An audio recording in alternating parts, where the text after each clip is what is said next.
Thursday, December 24th, 2015. Derek Davis here with Rob Vino, sportsbettingtoday.us and Rob Vino Sports. Two bowl games today. We discussed earlier the Bahamas Bowl, which is the game between Middle Tennessee State and Western Michigan.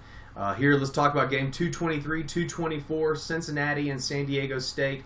8 p.m. Eastern kickoff for this one from Hawaii, the Hawaii Bowl.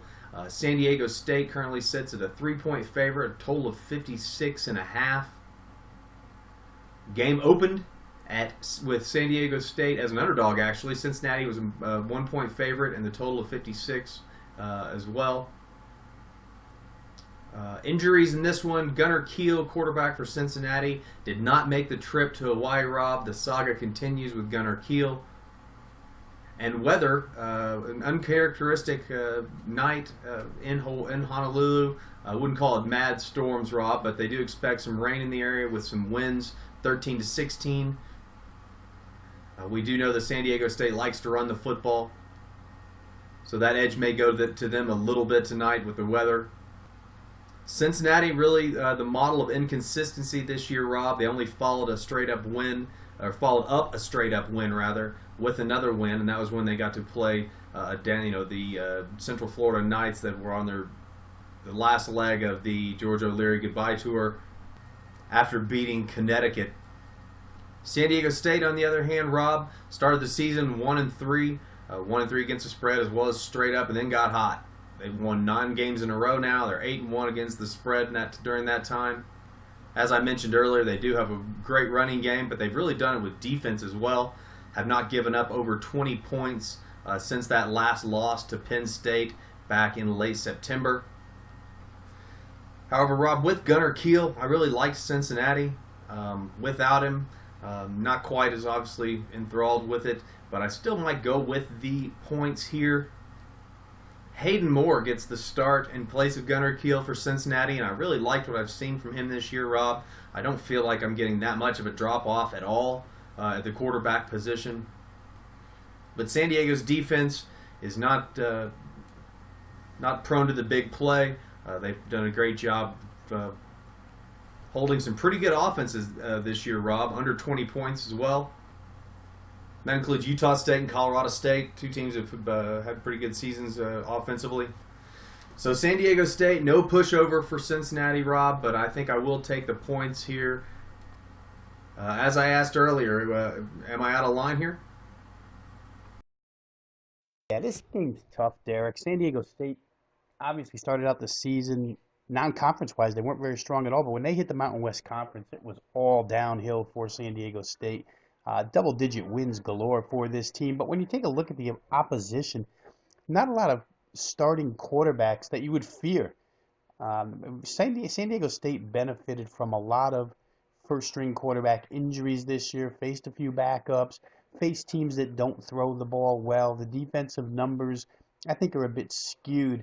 We'll see how they handle this Cincinnati offense, which even with Hayden Moore, as you mentioned, Hayden Moore, a highly touted kid coming out of high school, has stepped in and played quite a bit of football this year and looked really good at times doing it. So with the receiving core as gifted as they are for the Cincinnati Bearcats, they'll put pressure on the San Diego State defense. I think the biggest problem for Tommy Tuberville's team from a fundamental standpoint here is probably going to be the 3-3-5 defense that Rocky Long's team employs. Not a lot of 3-3-5s out there anymore. We know defensive coordinator Jeff Castile runs it. Rich Rodriguez and the Arizona Wildcats run it, but you don't see this defense very often. It may take a little bit of time to feel it out. If he gets it right away and these receivers get open from the get-go, the protection is good for Cincinnati, then it could be a long, long night for San Diego State in pass coverage. Like I said, I don't feel they've been tested quite a bit. Now, that being said, the other side of the coin could be just as drastic because San Diego State, even though Maxwell Smith won't play in this contest, they expected him to come back for this one, but still can't get over the injury, so he won't play. You're going to look at Christian Chapman, the freshman who played in the Mountain West Conference Championship game against Air Force. Chapman, more of a dual threat type quarterback. We saw his running ability in that game against Air Force. Brings a different dimension to the table. And Cincinnati's defense has been horrendous all season long. You add an extra component that they might have to defend here in the quarterback run game, and that could be problematic for them. However, you would expect from a coaching standpoint, Cincinnati stacked the box with 8 guys, dare San Diego State to put the ball up in the air. They only put it up in the air 14 times against Air Force in the Mountain West Championship, so they're not that secure with Chapman throwing it around yet.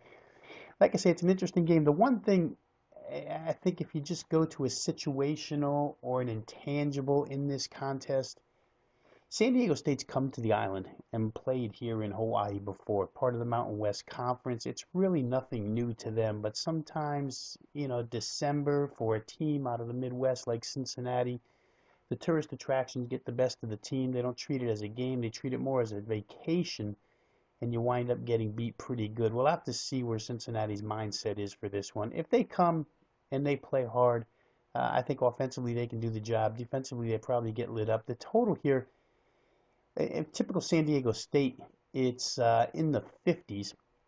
It's the only reason it really is around 56 because of San Diego State's defense and the respect for it. But it's gone up a little bit, 56 and a half, 57, and I feel like bettors believe that Cincinnati can get some points scored here, and San Diego State may be able to hand off to Donnell Pumphrey and company and get some big runs here as well.